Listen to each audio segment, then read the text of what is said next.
Hi అండి, అందరికీ నమస్కారం.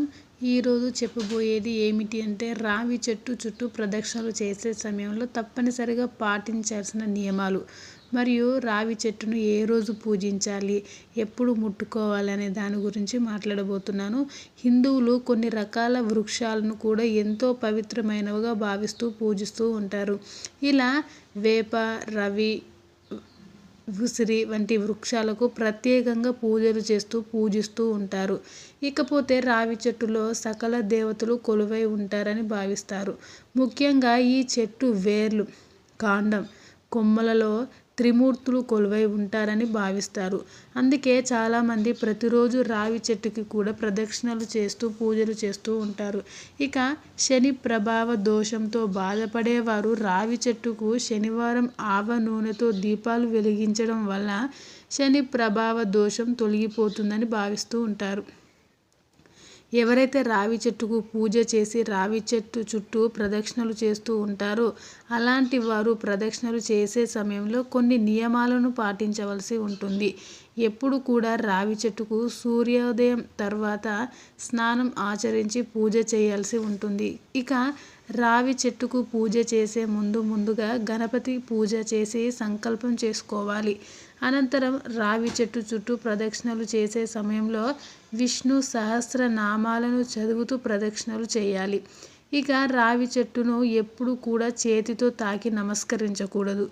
మంగళవారం, ఆదివారం సమయంలో రావి చెట్టుకు సాయంత్రం పూజ అస్సలు చేయకూడదు.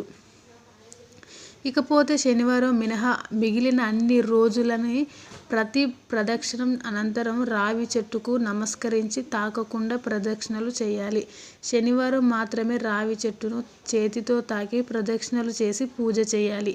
ఇక శని ప్రభావంతో బాధపడేవారు రావి చెట్టు చుట్టూ కింద శనివారం ఆవ నూనెతో దీపం వెలిగించి పూజ చేయాలి. ఇలా పూజ చేయడంతో శని ప్రభావ దోషం తొలగిపోవడమే కాకుండా సకల దేవతల ఆశీర్వాదాలు ఎల్లవేళలా మీపై ఉంటాయి. ఎలాంటి కష్టాలు రాకుండా శ్రీ మహావిష్ణువు చూసుకుంటారు.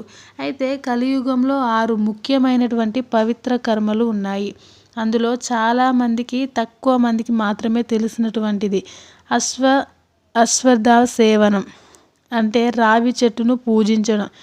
రావి చెట్టుకు పూజలు చేయడం కావచ్చు, లేదా ప్రదక్షిణలు చేయడం కావచ్చు, నీరు పోసి పోషించడం కావచ్చు, అలాగే రావి చెట్టు పరిసరాల్లో శుభ్రంగా ఉంచడం కావచ్చు.